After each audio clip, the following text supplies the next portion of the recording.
The first time she said it, it wasn't even meant to be cruel. It was a dare wrapped in a laugh, a challenge disguised as confidence. "You won't last a night with me," she said, leaning against the doorway like she owned the air between us. And maybe she thought I'd blush. Maybe she thought I'd walk away.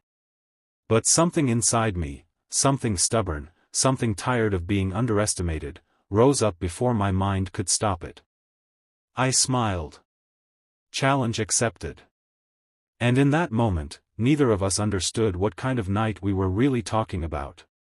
Because it wasn't about lust. It wasn't about some reckless game. It was about endurance. About the kind of darkness people carry when the lights go out. And how love, real love, isn't proven in the easy moments. It's proven when the night gets heavy. When someone finally lets their walls fall. When staying becomes the hardest thing in the world. She didn't look like someone who needed saving. Her name was Liana, and she had the kind of sharp beauty that made people assume she'd never been hurt. The kind of woman who walked through life like she was untouchable. But I'd learned something over the years. The people who act untouchable are usually the ones who've been touched too much by pain. We met through mutual friends, one of those casual evenings where everyone pretends they're fine, where laughter fills the gaps so no one has to admit what's missing. She was the loudest in the room, the boldest voice, the quickest smile. But her eyes were always somewhere else. Later, when the crowd thinned, when the noise softened, she found herself on the balcony with me, the city stretching out like a quiet confession. "You don't talk much," she said. "I listen," I replied. She tilted her head. "Dangerous habit." "Why?" "Because people like me, we say things we don't mean just to see if someone stays." That was the first crack. The first glimpse. And then she said it. That line. "You won't last a night with me." She expected a joke. A flirtation. Something shallow. But I saw it for what it was. A warning. So I answered with the only truth I had. Challenge accepted. Her smile faltered, just for a second. And that second told me everything. That night, she invited me over. Not like a seduction. Like someone handing over a fragile piece of themselves without knowing if it would survive. Her apartment was neat in the way loneliness often is. No mess, no warmth, just quiet. She offered me a drink. I refused. She paced. I stayed still. And eventually, she sat across from me, arms folded tight, like she was holding herself together. "You think this is about romance?" she asked. "I think it's about you," I said softly. Her laugh was sharp. "Then you're already losing." Minutes passed. Silence stretched. The night deepened. And then, without warning, she spoke. "I can't sleep," she admitted. The confidence drained from her voice like water from a cracked glass. "Every time I close my eyes, it comes back." I didn't push. Didn't ask what. Just nodded. "I'm here," I said. She swallowed hard. "Most men don't stay when the fun part ends."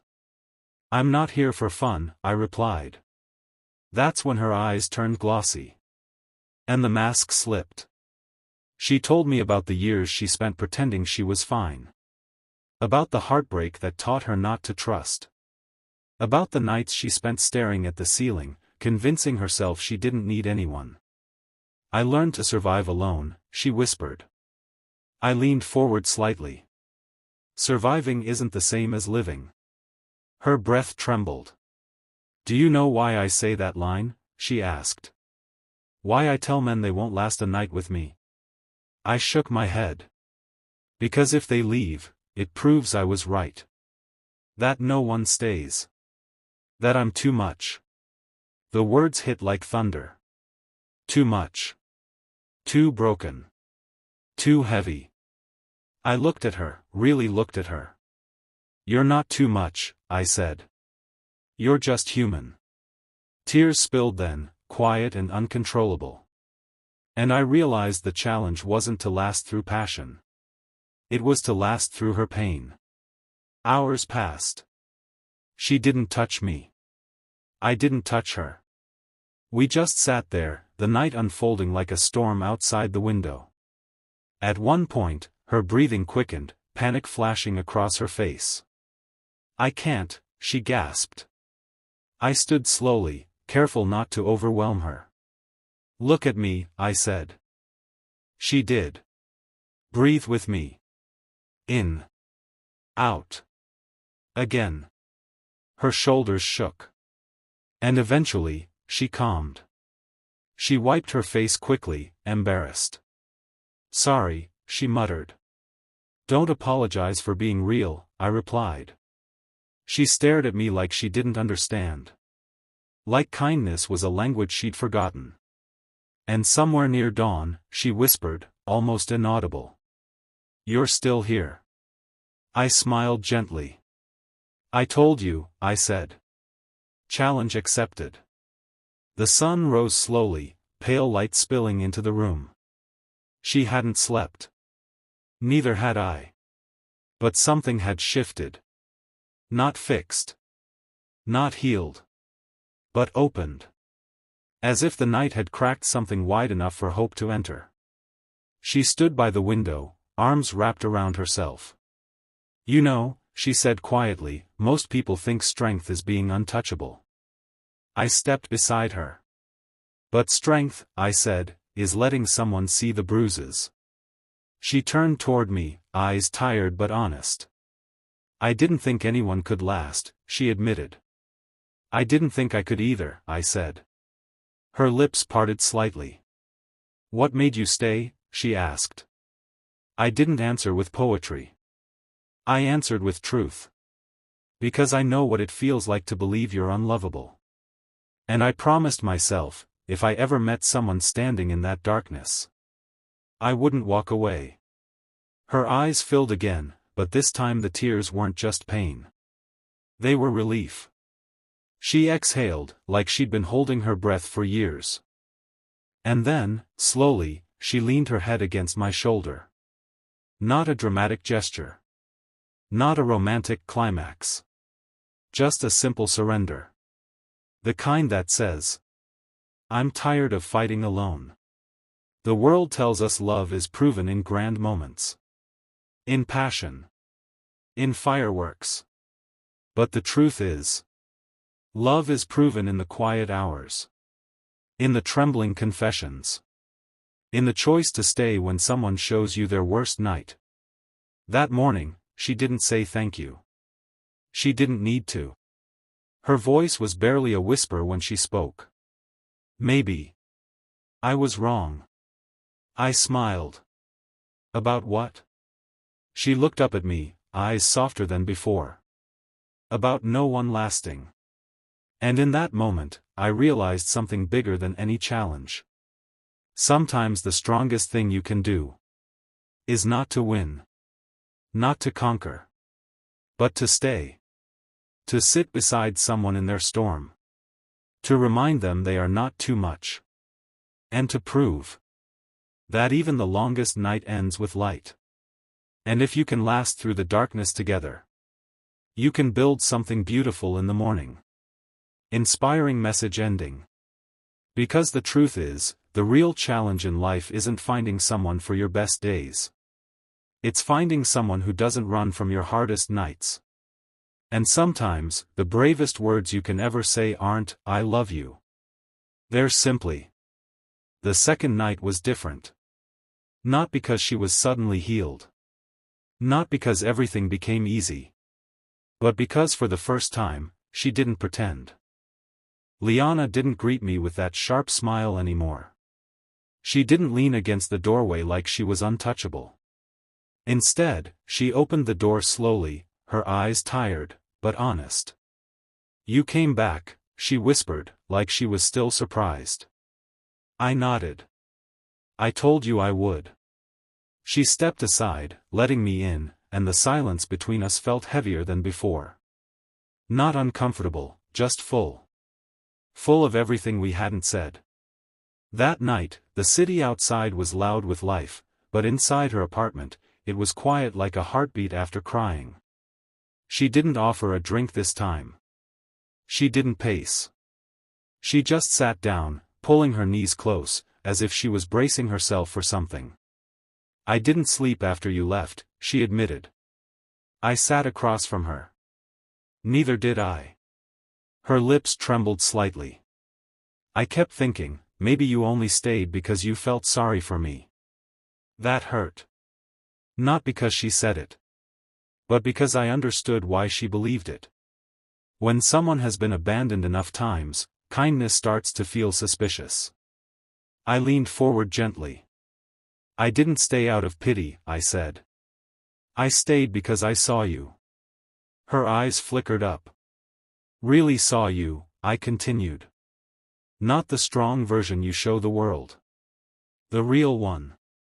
She swallowed hard, her throat tightening like she was fighting tears again. You don't understand, she whispered. People always leave once they realize what comes with me. What comes with you? I asked softly. Her voice broke. The nights. The memories. The panic. The emptiness. She looked away quickly, ashamed. I'm not easy, she muttered. I'm not some beautiful love story. I'm messy. I'm damaged. The word hit me like a slap. Damaged. I stood slowly, walking closer, but stopping at a respectful distance. Liana, I said quietly, you are not damaged. You are hurt. She laughed bitterly. Same thing. No, I said firmly. Damaged means broken beyond repair. Hurt means healing is possible. Her breath shook. She stared at me like she wanted to believe me, but didn't know how. You really think someone like me can be loved? She asked. The question wasn't playful. It wasn't flirtation. It was a child inside her asking the world for permission to hope. And my heart clenched. I sat beside her, not touching, just close enough to feel human. Someone like you? I repeated gently. You mean someone who feels deeply? Someone who survived what could have destroyed them? Her eyes filled. I'm tired, she whispered. Tired of what? Tired of being strong. That was it. That was the truth underneath everything. The strongest people aren't strong because they want to be. They're strong because they had no choice. And suddenly, she wasn't the confident woman from the party anymore. She was just Liana. A person. A soul carrying too much alone. I don't know how to let someone in, she confessed. Every time I try, I hear this voice saying they'll leave anyway. I nodded slowly. Then let me prove that voice wrong, I said. She turned toward me, tears slipping down silently. You can't promise that, she whispered. I can promise tonight, I replied. I'm here tonight. Her shoulders shook, and she covered her face, breaking the way people break when they've held themselves together for too long. And without thinking, she leaned into me. Not in romance. Not in seduction. In surrender. In exhaustion. In trust. I gently wrapped my arms around her, like you hold something fragile, something sacred. She cried quietly against my chest, the kind of cry that isn't loud, because it's been trapped for years. I hate nights, she whispered. I know, I said softly. They're when I feel everything. Then don't feel it alone anymore. She pulled back slightly, looking up at me with red eyes. Why are you doing this? She asked. Why are you staying? And I realized she needed the truth. Not a romantic line. Not a heroic answer. Just honesty. Because I've been there, I said. Her brows furrowed. I've had nights where the silence felt like it was screaming, I continued. Nights where I wondered if anyone would notice if I disappeared. Her breath caught. And I promised myself, I said, voice thick, if I ever met someone standing in that same darkness, I would not walk away. Her lips parted, trembling. You're not afraid of me, she whispered. I shook my head.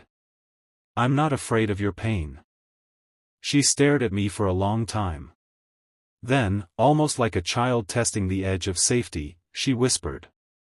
Stay until I fall asleep. I nodded. I will.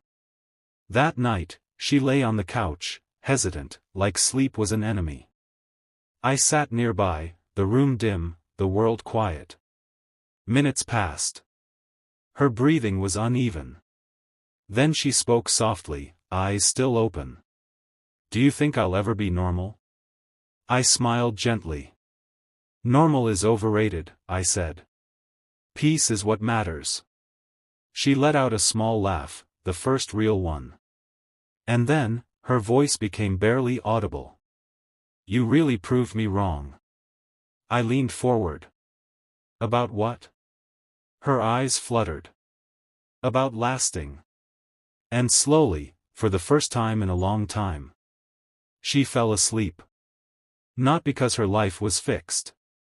Not because the past disappeared. But because someone stayed long enough for her body to believe. Maybe she was safe. I watched her sleeping face, softer than I'd ever seen. And I understood something in that moment. The challenge was never about surviving one night with her. The challenge was about loving someone through the night they were still fighting inside. Because real love isn't proven in kisses. It isn't proven in passion. It's proven in patience. In presence. In the choice to stay when someone thinks they are unworthy of staying for. And as the moonlight spilled across the room, I realized. Sometimes, the strongest thing you can ever do is simply remain. Because the right person doesn't run from your darkness. They sit with you. Until you find the light again. And that night. She didn't lose. She didn't break. She rested. And that was the beginning of everything. The next morning didn't feel like a fairy tale. It felt like real life. Quiet. Uncertain. Fragile. Liana woke up slowly, as if she didn't trust the peace she'd found. Her eyes opened, and for a moment she looked confused, like she forgot where she was. Then she saw me sitting nearby. And something shifted in her face.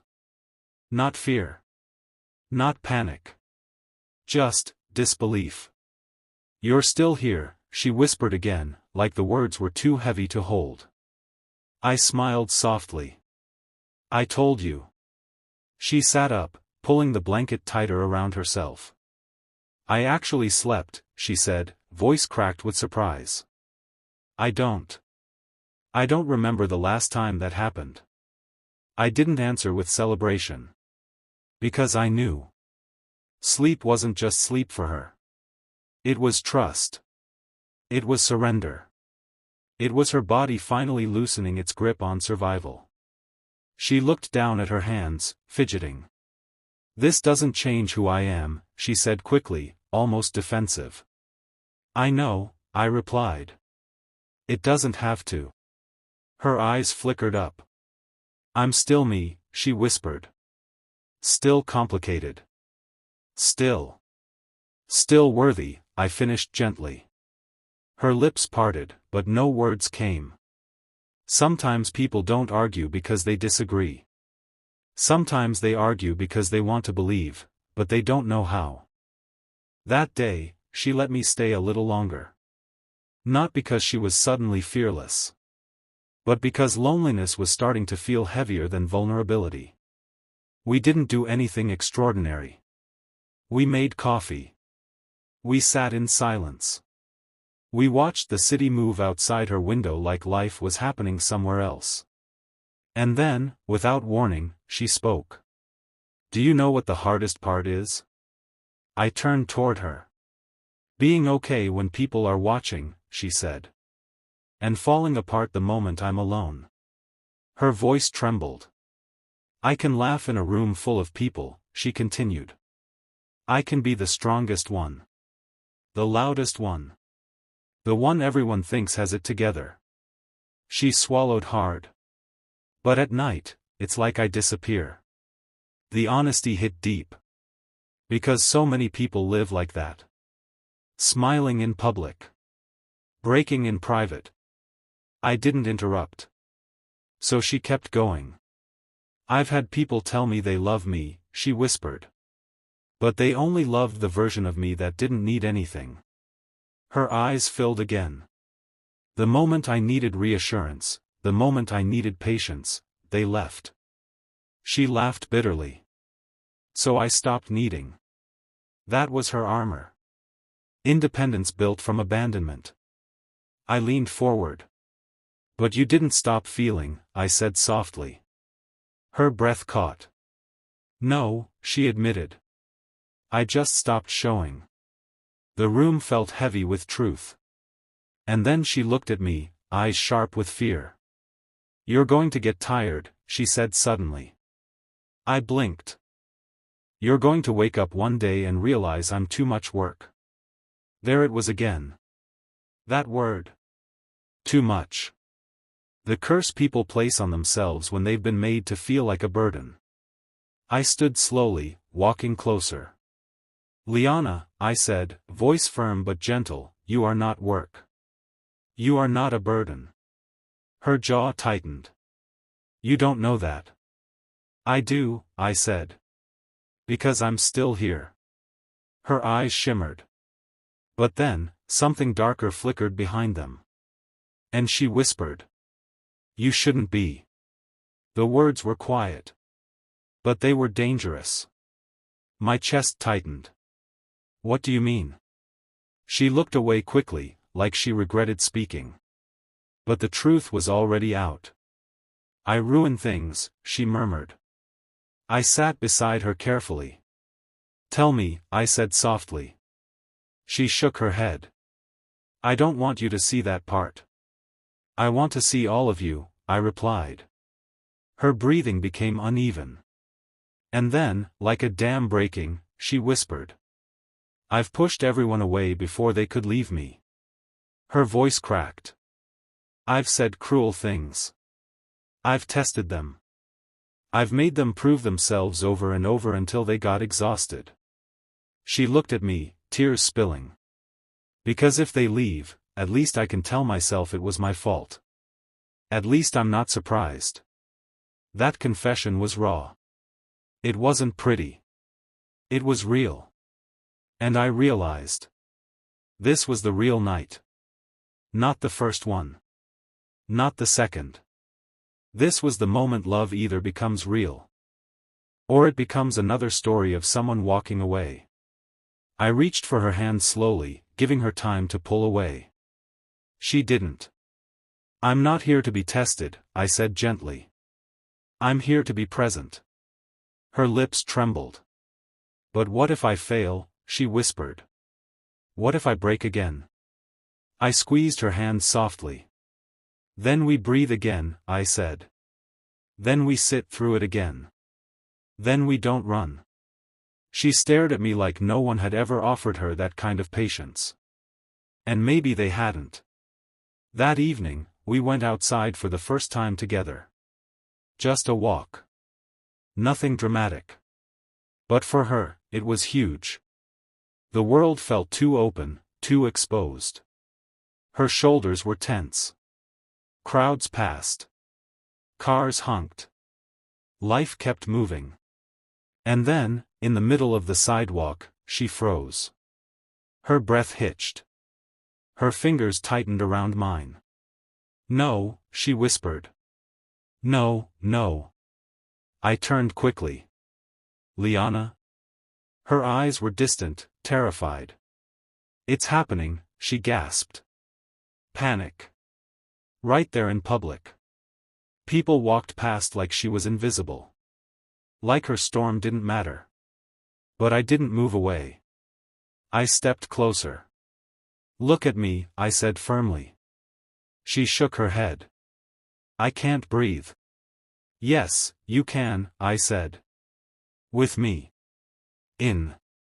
Out. Her chest rose sharply. Tears spilled. People stared. But I didn't care. And slowly, slowly. Her breathing steadied. Her grip loosened. Her eyes returned to the present. She covered her mouth, ashamed. I'm sorry, she whispered. I shook my head. Don't apologize for surviving. Her eyes met mine, trembling. You didn't leave, she whispered. Challenge accepted, I murmured softly. And for the first time. She smiled through tears. Not the sharp smile. Not the mask. A real one. Small. Hopeful. That night, back in her apartment, she sat beside me quietly. You know, she whispered, I thought lasting a night meant someone could handle me when I was fun. She looked down. But you're lasting through me when I'm falling apart. I nodded. That's what love is, I said softly. Her eyes filled again. And then she whispered something that felt like the beginning of healing. Maybe I don't have to be alone in this anymore. The room was quiet. But it wasn't empty. And I realized something powerful. The bravest people aren't the ones who never break. They're the ones who let someone stay long enough to witness the pieces. And still choose them. Because the real challenge was never surviving her nights. It was proving she deserved mornings too.